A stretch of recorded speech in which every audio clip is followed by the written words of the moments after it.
क्या आपने कभी सोचा है कि अगर आपने किसी सरकारी घोटाले या ऑफिस में हो रहे भ्रष्टाचार को उजागर किया तो आपके साथ क्या होगा?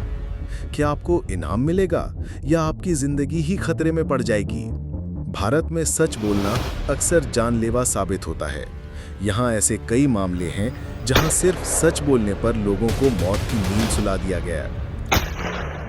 ये वीडियो उन्हीं बहादुर लोगों की कहानी है जिन्होंने सिस्टम की सच्चाई उजागर की और बदले में मिली उन्हें सिर्फ सजा, क्योंकि भारत में सच बोलना गुनाह जैसा है। विसल ब्लोअर वो इंसान होता है जो अपनी संस्था, सरकार या सिस्टम के अंदर छिपे भ्रष्टाचार को सामने लाता है। ये लोग कानून के रखवाले बनते हैं, लेकिन भारत जैसे देश में ये खुद सबसे असुरक्षित होते हैं।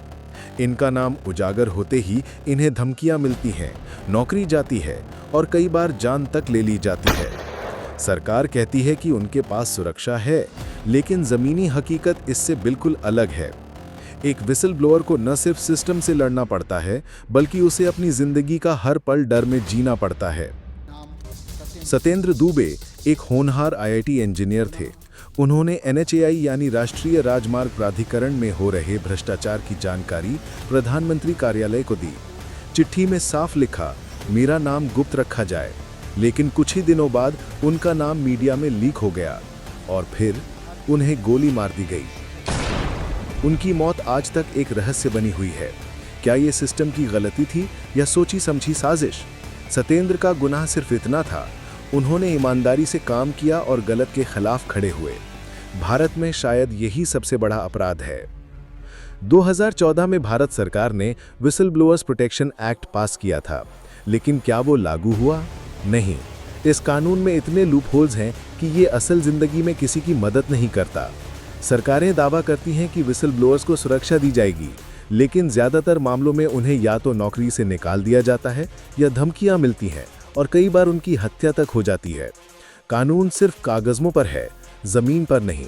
विसल ब्लोअर्स की रक्षा करने वाला सिस्टम उन्हें ही ख़त्म कर देता है। यही सबसे बड़ा डर है। अब बात करते हैं RTI कार्यकर्ताओं की, यानी वो लोग जो सूचना के अधिकार के तहत सरकारी गड़बड़ियों को उजागर करते हैं। 2010 से अब तक 100 से ज़्यादा RTI एक्टिविस्ट्स की हत्या हो चुकी है। हज़ारों को धमकियां दी गई हैं। कोई गिरफ्तारी नहीं, कोई सज़ा नहीं। इनमें से ज़्यादातर छोटे कस्बों के आम लोग थे, लेकिन उन्होंने हिम्मत दिखाई और उस हिम्मत की उन्हें मौत की कीमत चुकानी पड़ी। ये बताता है कि भारत में सवाल पूछना भी खतरे से खाली नहीं है। यहाँ चुप रहना ही सबसे सुरक्षित रास्ता बन गया है। भारत एक लोकतांत्रिक देश है, लेकिन अगर यहाँ सच बोलने वालों को सज़ा मिलती है, तो क्या ये लोकतंत्र सही में जिंदा है? अगर हर वो इंसान जो गलत के खिलाफ बोलता है उसे ख़त्म कर दिया जाता है, तो हम किस समाज में जी रहे हैं? सवाल पूछने वालों को डराया जा रहा है, सच बोलने वालों को मारा जा रहा है। अब फैसला आपके हाथ में है। क्या आप चुप रहेंगे या आवाज़ उठाएंगे? क्या आप चाहते हैं कि सच बोलने वालों को न्याय मिले?